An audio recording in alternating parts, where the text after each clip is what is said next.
14 വാക്യത്തിൽ നാം ഇപ്രകാരം വായിക്കുന്നുണ്ട്: പിതാവ് തന്റെ പുത്രനെ ലോകരക്ഷിതാവായിട്ട് ലോകത്തിലേക്ക് അയച്ചിരിക്കുന്നു. നാം ബൈബിൾ എന്ന് പറയുമ്പോൾ ബൈബിളിലെ വാക്യങ്ങളല്ലാതെ ഞങ്ങൾക്ക് വേറൊരു പുസ്തകത്തിൽ നിന്ന് എന്തെങ്കിലും എടുത്തു പറയുവാൻ ഇല്ല. കാരണം ബൈബിളിലെ വാക്കുകളാണ് അത് തേനിലും തേൻകട്ടിയിലും മാധുര്യമേറിയിരിക്കുന്നത് മാത്രമല്ല, മുറിവേൽപ്പിക്കാൻ കരിയിപ്പിക്കാൻ ചെയ്യുന്ന ഇരുവായ്ത്തരയുള്ള വാളാണ് ബൈബിൾ എന്ന് ഞങ്ങൾക്ക് കാണുവാൻ കഴിയുന്നുണ്ട്. ഈ ബൈബിളാണ് അനേകരുടെ ജീവിതത്തിലെ മനപരിവർത്തനം ഉണ്ടാക്കി കൊടുത്തത്.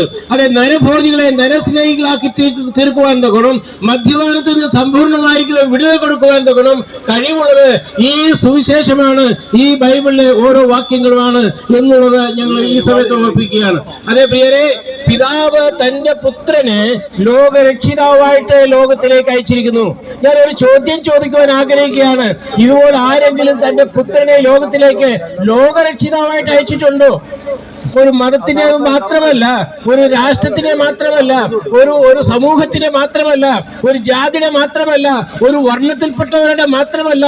അവിടെ താൻ പറയുന്നത് ലോകരക്ഷിതാവായിട്ട് വലിയവനായിരിക്കുന്ന ദൈവം, ആകാശവും ഭൂമിയും സൃഷ്ടിച്ചതായിരിക്കുന്ന ദൈവം തന്റെ പുത്രനെ ഈ ലോകത്തിലേക്ക് അയച്ചിരിക്കുന്നു എന്നുള്ളതാണ്.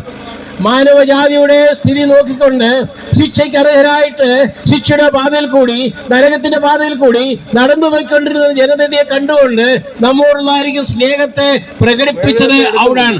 ഞാൻ ചോദിക്കട്ടെ, ഒരു 5 മക്കളുടെ നിങ്ങൾ ഒരു മകനെങ്കിലും ഇതുപോലെ വിടുവാൻ തക്കണം ആഗ്രഹിക്കുമോ? കൊല്ലുവാൻ തക്കണം ആഗ്രഹിക്കുമോ? ഇല്ലേ, ഇല്ല. എന്നാൽ പിതാവായിരിക്കുന്ന ദൈവം തന്റെ ഓമന കുമാരനായ കർത്താവായ യേശുക്രിസ്തു, തന്റെ ഏകജാതനായ പുത്രനായ യേശുക്രിസ്തുവിനെ മാനവജാതിയുടെ, അർത്ഥാത് എന്റെയും നിങ്ങളുടെ പാപത്തിൽ നിന്ന് നമുക്ക് രക്ഷ തരുവാൻ വേണ്ടി തന്റെ മകനെ ആ കാൽവരി ക്രൂശിൽ 2000 വർഷങ്ങൾക്ക് മുൻപ് അതേ ബലിയായിട്ട് അർപ്പിച്ചു എന്നുള്ളതാണ് ഞാൻ നിങ്ങൾക്ക് പറയുവാൻ കൊള്ളതായിരിക്കുന്ന യേശുവിശേഷം. പ്രിയരെ, കർത്താവായ യേശുക്രിസ്തു ക്രിസ്തു മതത്തിന് വേണ്ടി മാത്രം വന്നതല്ല, ഒരു സഭയ്ക്ക് വേണ്ടി വന്നതല്ല. ദൈവം മനുഷ്യജാതിയെ നോക്കിക്കൊണ്ട്, മനുഷ്യരുടെ പാപാവസ്ഥയെ നോക്കിക്കൊണ്ട്, മനുഷ്യരെ പാപത്തിൽ നിന്ന് വിടുതൽ ലഭിപ്പാൻ കൊണ്ടും തന്റെ കർമ്മമാർഗങ്ങളാലോ മറ്റേതെങ്കിലും കാരണത്താലോ സാധ്യമല്ലാതിരിക്കുമ്പോൾ വലിയവനായിരിക്കുന്ന ദൈവത്തിന് തന്റെ ആ ദൈവസ്നേഹം നമ്മുടെ പ്രകടിപ്പിച്ചുകൊണ്ട് തന്റെ ഓമന കുമാരനോട് ഒരു വാക്ക് പറഞ്ഞു: മകനെ, നീ പോവുക, അവർ ഏൽക്കേണ്ടതായിരിക്കുന്ന അവരുടെ പാപത്തിന്റെ ശിക്ഷ നീ നിന്റെ മേൽ ഏൽക്കുക, എന്നിട്ട് നീ അവരെ വിടുവിക്കുക, അവർക്ക് രക്ഷ കൊടുക്കുക. പിതാവ് തന്റെ പുത്രനെ 2000 വർഷങ്ങൾക്ക് മുമ്പ് ഈ ലോകത്തിലേക്ക് അയച്ചു. ഇതാരാണ് പറഞ്ഞതെന്നറിയാമോ? യോഹന്നാൻ. ആരാണെന്നുകൂടി ഞാൻ പറയട്ടെ. 3.5 വർഷക്കാലം കർത്താവായ യേശുക്രിസ്തുവിനെ കൂടെ ജീവിച്ചവൻ, കർത്താവായ യേശുക്രിസ്തുവിന്റെ കൂടെ ആഹാരം കഴിച്ചവൻ, കർത്താവായ യേശുക്രിസ്തുവിന്റെ എല്ലാ അത്ഭുതങ്ങളും കണ്ടവൻ, കർത്താവായ യേശുക്രിസ്തുവിന്റെ എല്ലാ ചാൽച്ചര്യങ്ങളും അറിഞ്ഞ ആ യോഹന്നാൻ പറയുകയാണ്: എനിക്കറിയാം കർത്താവായ യേശുക്രിസ്തുവിനെ. ഈ യേശുക്രിസ്തുവിനെ യോഹന്നാൻ നല്ലവണ്ണം അറിയാം. ഒടുവിലായിട്ട് ക്രൂശിക്കല് ഈ യേശുക്രിസ്തു പറഞ്ഞത്: എന്റെ അമ്മയെ മോനെ നീ നോക്കിക്കൊള്ളാണെന്ന് പറഞ്ഞുകൊണ്ട് തന്റെ അമ്മയെ ഈ യോഹന്നാന്റെ വീട്ടിലേക്ക് കൊണ്ടുവിട്ടതായിരിക്കുന്ന ആ യോഹന്നാൻ പറയുകയാണ്, കർത്താവായ യേശുക്രിസ്തുവിനെ നല്ലവണ്ണം പരിചയമുള്ള, നല്ല രീതി അറിയാവുന്നതായിരിക്കുന്ന ആ യേശുക്രിസ്തു, ആ യോഹന്നാൻ പറയുകയാണ്: പിതാവ് ഈ യേശുക്രിസ്തുവിനെ ഈ ഭൂമിയിലേക്ക് അയച്ചതിന്റെ കാരണം ഒന്നേ ഉള്ളൂ, ഒന്ന് മാത്രം, അത് മാനവജാതിയുടെ രക്ഷ. ലോകരക്ഷിതാവായിട്ട് കർത്താവായ യേശുക്രിസ്തു ഈ ലോകത്തിലേക്ക് കടന്നു വന്നു. ഇവിടെ ഒരു ചോദ്യമുണ്ട്: ഈ ലോകരക്ഷിതാവായിട്ട് അയച്ചതിൽ തന്നെയും നിങ്ങളെ ആ കർത്താവായ യേശുക്രിസ്തുവിനെ വിശ്വസിക്കുന്നില്ലയോ? നിങ്ങൾക്ക് രക്ഷ ലഭിക്കുകയില്ല.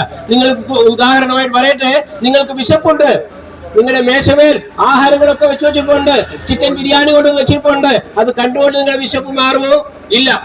ലോകരക്ഷിതാവാണെന്ന് നിങ്ങൾ കേട്ടുകൊണ്ട് നിങ്ങൾക്ക് രക്ഷ ലഭിക്കുമോ? ഇല്ല. നിങ്ങൾ എന്ത് ചെയ്യണം? ആ ആഹാരം എന്ന് നിങ്ങൾ കഴിക്കുകയില്ലയോ, നിങ്ങൾ വിശപ്പുള്ളവനായി തന്നെ ഇരിക്കും.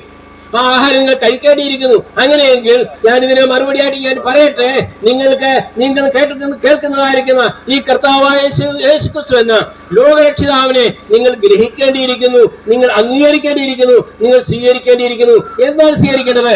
ഈ കർത്താവായ യേശുക്രിസ്തു ഈ ലോകത്തിലേക്ക് കടന്നു എന്ന് മാത്രമല്ല, 33 വർഷക്കാലം ഈ ലോകത്തിൽ ജീവിച്ച് പറയേണ്ടതായിരിക്കുന്ന സുവിശേഷങ്ങളെല്ലാം പറഞ്ഞ് ഒടുവില് താൻ ആ കാൽവരി ക്രൂശിൽ എന്റെ നിങ്ങളുടെ പാപത്തിന്റെ പരിഹാരത്തിനായിട്ട് കാൽവരി ക്രൂശിൽ മരിച്ചു. ഇത് നിങ്ങൾ വിശ്വസിക്കുന്നുവെങ്കിൽ ഈ സമയത്ത് തന്നെ കർത്താവായ യേശുക്രിസ്തുവിനെ നിങ്ങൾ ഗ്രഹിക്കുക. ആ കർത്താവായ യേശുക്രിസ്തു എന്ന ആ സത്യവചനത്തെ നിങ്ങൾ ഭക്ഷിക്കുക, സ്വീകരിക്കുക, വിശ്വസിക്കുക. ഈ വാക്കുകൾ നിങ്ങൾ പറയുക, കർത്താവേ, ഞാൻ പാപിയായിരിക്കുന്ന മനുഷ്യൻ, ജന്മനാ കർമ്മനാ ഞാൻ പാപിയാണ്, പാപത്തിൽ ഞാൻ ജീവിച്ചു, അകൃത്യത്തിൽ എന്റെ അമ്മ എന്നെ ഗർഭം ധരിച്ചു, അതേ ഞാൻ അകൃത്യത്തിലാണ്, ഞാൻ പാപത്തിലാണ് ജീവിക്കുന്നതും ജനിക്കുന്നതും. എന്റെ സ്വഭാവങ്ങളില്, എന്റെ വാതാവരണങ്ങളില്, എന്റെ ചാൽചലനങ്ങളില്, എല്ലാ രീതിയിലും ഞാൻ പാപിയാണ്, പാപ സ്വഭാവത്തോടുകൂടിയാണ് ഈ ലോകത്തിൽ ജീവിക്കുന്നത്. എന്നാൽ ഇന്ന് ഞാൻ കേട്ടു, 2-3 ചില സഹോദരന്മാർ കടന്നു വന്ന് ഈ ഒരു വാക്ക് കേട്ടു പറയുകയുണ്ടായി, അങ്ങനെ പാപിയായിരിക്കുന്ന മനുഷ്യനെ സ്നേഹിക്കുന്ന ഒരു ദൈവമുണ്ടെന്നും ആ ദൈവം തന്റെ ഓമനകുമാരനെ, തന്റെ ഓമനകുമാരൻ എന്ന് പറയുമ്പോൾ തന്റെ ഏകയാതനായിരിക്കുന്ന പുത്രൻ ഒരു മകനേ ഉള്ളൂ, ആ മകനെ തരുവാൻ എനിക്ക് വേണ്ടി തരുവാൻ അവൻ സന്മനസ് തോന്നി. ഈ കർത്താവായ യേശുക്രിസ്തുവിനെ രക്ഷിതാവായി സ്വീകരിക്കുവാൻ ഞാനിപ്പോൾ നിങ്ങളെ ആഹ്വാനം ചെയ്യുകയാണ്. ഈ രക്ഷയ്ക്ക് വേണ്ടി, ശിക്ഷയിൽ നിന്നുള്ളതായിരിക്കുന്ന വിടുതൽ നിങ്ങൾക്ക് ലഭിക്കുവാൻ വേണ്ടി, നരകത്തിലേക്ക് യാത്ര ചെയ്തുകൊണ്ടിരിക്കുന്ന നിങ്ങൾക്കൊരു റിട്ടേൺ യാത്ര സ്വർഗത്തിലേക്ക് ചെയ്യുവാൻ വേണ്ടി നിങ്ങൾ യാതൊരു പുണ്യ പ്രവർത്തനവും ചെയ്യേണ്ട ആവശ്യമില്ല, ഒരു ദാനധർമ്മവും ചെയ്യേണ്ട ആവശ്യമില്ല. അത് ഞാൻ പറയാം പ്രിയരെ, ദൈവ മുൻപാകെ ധനാട്യനെന്നും ദരിദ്രനെന്നും ഒരു വിഭാഗമില്ല. രക്ഷയോടുള്ള ബന്ധത്തിൽ തനിക്ക് താൻ കൊടുത്തതായിരിക്കുന്ന നിയമം അത് വിശ്വാസമാണ്. അത് ധനവാനും ദരിദ്രനും ചെയ്യാവുന്നതാണ്, ഏതൊരു വ്യക്തിക്കും ചെയ്യാവുന്നതാണ്. ഒരു ഭിക്ഷക്കാരനും ചെയ്യുവാൻ കഴിയും, അത് അംബാനിക്കും ചെയ്യുവാൻ കഴിയും, ഇന്ത്യൻ പ്രൈം മിനിസ്റ്റർ അയക്കുന്ന മോദിജിക്കും ചെയ്യുവാൻ കഴിയും. ആർക്കും ചെയ്യാവുന്ന ഒന്നാണ് രക്ഷയ്ക്ക് വേണ്ടി വിശ്വസിക്കുക എന്നുള്ളത്. ഒരു സ്ഥാനത്ത് നിങ്ങൾ പോകണ്ട, എന്റെ പൈസ ഇല്ലല്ലോ, അല്ലെങ്കിൽ എനിക്ക് ഇന്ന സ്ഥാനത്ത് പോയിരുന്നെങ്കിൽ എനിക്ക് മോക്ഷം കിട്ടുമായിരുന്നു. ഇല്ല പ്രിയരെ, അങ്ങനെയല്ല ദൈവത്തിന്റെ പ്രമാണം. ദൈവത്തിന്റെ പ്രമാണത്തിന് മുൻപാകെ ധനികനെന്നും ദരിദ്രനെന്നുമില്ല, എല്ലാവർക്കും ഒരുവൻ മാത്രമേ ഉള്ളൂ, ഒരു വിശ്വാസ വ്യവസ്ഥ മാത്രമേ ഉള്ളൂ, അത് വിശ്വസിക്കുക എന്നുള്ളത് മാത്രമാണ്. ഈ സ്ഥാനത്ത് ഈ സമയത്ത് ഞാൻ നിന്നുകൊണ്ട് ഒരു വാക്കുകൂടി പറഞ്ഞുകൊണ്ട് എന്റെ വാക്കിന് ഞാൻ വിരാമം കുറിക്കാൻ ആഗ്രഹിക്കുകയാണ്. എന്റെ ഈ വാക്ക് കേൾക്കുന്ന പ്രിയമുള്ളവരെ, നിങ്ങൾ ഏത് സാഹചര്യത്തിലാണ് ജീവിക്കുന്നത് ഞങ്ങൾക്ക് അറിഞ്ഞുകൂടാ. ഒരു പക്ഷെങ്കിൽ അസമാധാനമില്ലാതെ കണ്ട് സന്തോഷമില്ലാതെ കണ്ട് ജീവിക്കുന്ന ഒരു കുടുംബമാണ് നിങ്ങളുടെ കുടുംബമെങ്കിൽ, നിങ്ങളുടെ വ്യക്തിപരമായ രീതിയിൽ ജീവിതത്തിൽ ആർക്കും അന്യരോട് ഒരു കാര്യം പറയുവാൻ കഴിയാത്തതായിരിക്കുന്ന ചില രഹസ്യ പാപങ്ങളോടുകൂടിയാണ് നിങ്ങൾ ജീവിക്കുന്നതെങ്കിൽ, നിങ്ങളുടെ പാപത്തെ, ചുവപ്പായിരിക്കുന്ന പാപത്തെ ഹിമം പോലെ വെളുപ്പിക്കുവാൻ കഴിയുന്ന ഒരു ദൈവമുണ്ട്. ആ ദൈവസ്നേഹമാണ്, ആ ദൈവസ്നേഹത്തെ കുറിച്ചാണ് ഞാൻ നിങ്ങളോട് പറയുന്നത്. എങ്ങനെ നിങ്ങൾക്ക് രക്ഷിക്കപ്പെടുവാൻ കഴിയും? ഈ സമയത്ത് ഞാനൊരു വാക്ക് പറയാണ്. നിങ്ങൾ ഇപ്രകാരം നിങ്ങൾ വിശ്വസിക്കുന്ന നിങ്ങളുടെ ഹൃദയഭാഗത്തു നിന്നും, ഹൃദയത്തിന്റെ അന്തർഭാഗത്തു നിന്നും ഈ വാക്കുകൾ നിങ്ങൾ ഉരുവിടുന്നുവെങ്കിൽ തീർച്ചയായിട്ടും നിങ്ങൾക്ക് ദൈവത്തെ വിശ്വസിക്കുവാൻ കഴിയും, ദൈവത്തെ രക്ഷ പ്രാപിക്കുവാൻ കഴിയും. കർത്താവേ, ഞാനൊരു പാപി, ഞാനൊരു മഹാഭാവി, എന്റെ ജന്മനാ കർമ്മണ ഞാൻ അനവധി പാപം ചെയ്തിട്ടുണ്ട്.